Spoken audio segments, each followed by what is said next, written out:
Are you joking, old man? The young clerk's laugh echoed through the narrow aisles of Brunner's Gun and Supply. It was the kind of laugh that made others join in, even if they didn't know why. Heads turned. A few customers chuckled quietly, watching the frail figure standing by the counter. The man looked like someone who should be feeding pigeons in the park, not walking into a gun store. His jacket was worn thin, his boots old and dusty, and his hands trembled slightly as he set an ID card on the counter. His voice, calm but firm, cut through the noise. "I'm here to pick up a custom order," he said. The clerk raised an eyebrow. "Custom order? From who, Grandpa?" The old man didn't answer. He simply slid a folded piece of paper across the counter. The clerk smirked and unfolded it. The paper bore a series of specifications, handwritten in neat block letters. "You expect me to believe this?" he said, turning it toward his coworker. "A carbon steel match barrel? Trigger rework? This isn't some movie prop, old-timer. You'd never even handle this kind of setup." More laughter followed, echoing down the aisles. The old man's eyes didn't waver. "You'd be surprised what I've handled," he said quietly. The laughter only grew. "Maybe he's building a museum piece," one customer said. Another added, "You sure you don't mean a walking stick, Pops?" The old man didn't rise to it. He waited.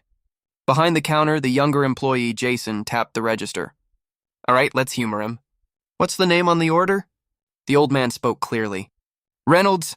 "Thomas J. Reynolds," Jason frowned. The name hit something faintly familiar, though he couldn't place it. He turned to the computer and typed it in. For a moment, nothing came up. Then the screen flickered. His smirk returned. "Nothing here, old man." "You sure you didn't dream it up?" A quiet pause followed. Then the store manager, a bearded man named Cole, stepped out from the back room holding a clipboard. "Wait, what name did you say?" "Thomas Reynolds," Jason said. Cole's brow furrowed. "That order came in last month, from a private supplier in Virginia. Cost us a small fortune in insurance just to store it." "I thought the buyer was military." The laughter faded. Jason's smirk disappeared. Cole turned his gaze to the old man. "That's you?" The old man nodded once. "Yes, sir." Cole disappeared into the back room without another word. When he returned, he was carrying a long, black case, sealed and locked. He set it on the counter with both hands. The case looked heavy, heavier than any standard rifle setup. The old man's fingers brushed over the latches like someone touching something sacred. Cole hesitated. "You mind me asking what this is for, Mr. Reynolds?" "Practice," the old man said softly. The response was strange, almost out of place. The customers exchanged looks. Jason scoffed. "Practice? What are you, some retired sniper?" The old man didn't answer. He simply unlocked the case. When it opened, the room fell silent. Inside lay a custom-built precision rifle. Matte black, perfectly balanced, the kind of craftsmanship only a handful of gunsmiths could produce. Along the stock, faintly engraved, were words most didn't understand. "For the ones we couldn't bring home." The tone in the store shifted. No one spoke. Jason leaned closer, his earlier arrogance gone. You really know how to use that?" he asked quietly. The old man looked at him for a long moment.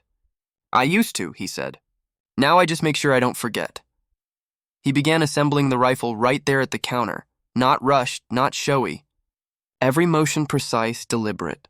The clicks and turns of metal were methodical, muscle memory guiding each move. Within seconds, the weapon came together perfectly. Jason blinked. "You weren't kidding," he muttered. "Where'd you learn to do that?" The old man didn't look up. "Places you don't come back from," he said. Cole cleared his throat. "You were military?" The old man gave a small nod. "Something like that." Cole tilted his head. "Army?" "No," the man replied. "I trained men like them. And the ones who trained them." The statement hung heavy in the air. Jason's eyes widened. He stepped back slightly, realizing this wasn't just some confused senior. Something in the old man's tone carried weight, a quiet authority born from years of experience no one in the room could match. Outside, the afternoon sun slanted through the windows. The old man adjusted the rifle's scope, sighting through it once, checking windage and elevation against an invisible target. His hand steadied, and no tremor now. When he was done, he disassembled the rifle just as efficiently and packed it away. "You mind if I use your range?" he asked. Cole hesitated. "It's usually for members only," he began, but something in the man's eyes stopped him. Take Bay 3, he said instead. The old man nodded his thanks and carried the case toward the back range. The others followed out of curiosity, whispering. You think he can even see the target? Jason said under his breath. Probably going to embarrass himself.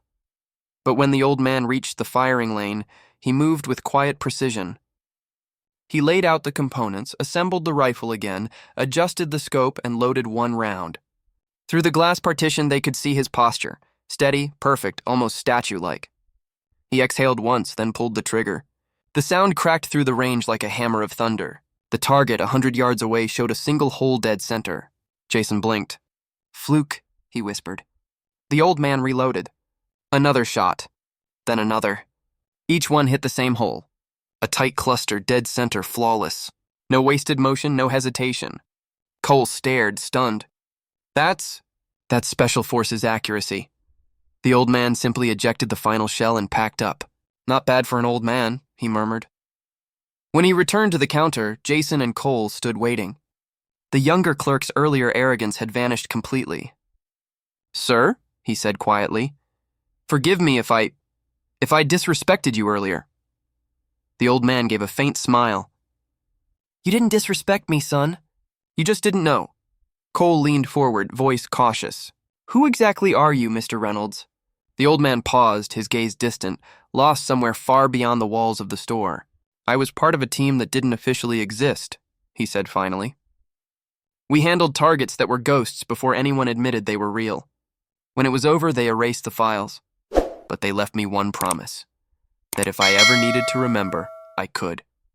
He tapped the case lightly. This is how I remember, Cole swallowed. And the engraving? The old man's voice grew softer. For my men, we brought home as many as we could. Not all of them made it. Silence filled the store. Jason lowered his head, ashamed of every laugh, every smirk. The customers who'd mocked him earlier slipped away quietly. The old man closed the case, locked it, and picked it up with the same calm grace he'd had when he entered. As he turned to leave, a police siren wailed faintly outside.